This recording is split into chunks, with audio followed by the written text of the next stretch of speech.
When you think of condiments in Thai food, the first thing that might come to mind is fish sauce, maybe palm sugar. But I think something that's often overlooked are prik relishes.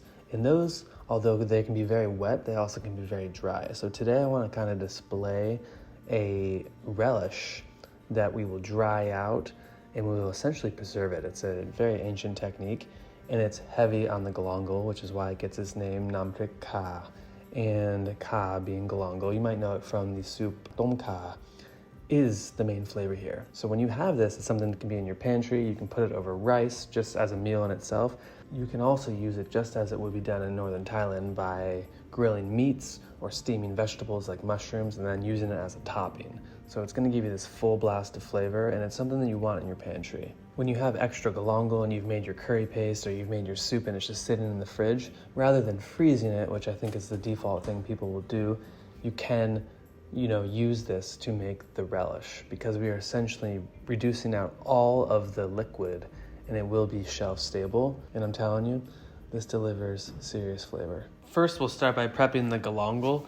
I like to peel off any of the older bits. It's really dependent on the quality of your galangal. You can see mine here needs a little bit of trimming.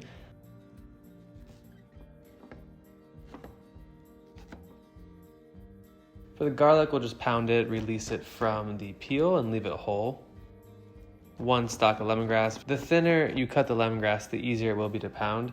For the chilies, I'm using 2 varieties. One will give me great color and the other is going to give me more spice. We're cooking the chilies in a dry pan so we can give a little bit of smoky aroma to the final dish.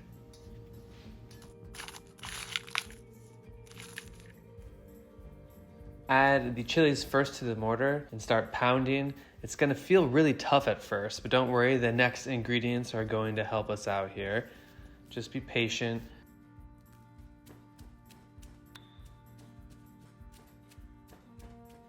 Add the galangal next. The water content in the galangal is going to help loosen up the chilies a bit, which will make the pounding easier. Followed by the lemongrass.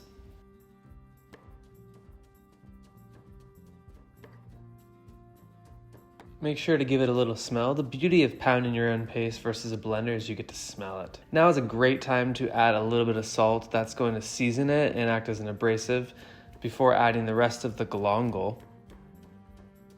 Followed by the garlic. Now keep pounding until you have a nice rough paste. Taste it, add salt as needed. You are the judge of your food here at the end of the day. Now we are going to dry it out in a dry pan. The key here is a very low heat pan. You have to constantly scrape, as you can see I'm doing here, using the spatula, using the bottom of the spatula, keep scraping and scraping and scraping until it looks like almost a dried chili flake. That's how you know you're done. It might take about 30 to 40 minutes to do.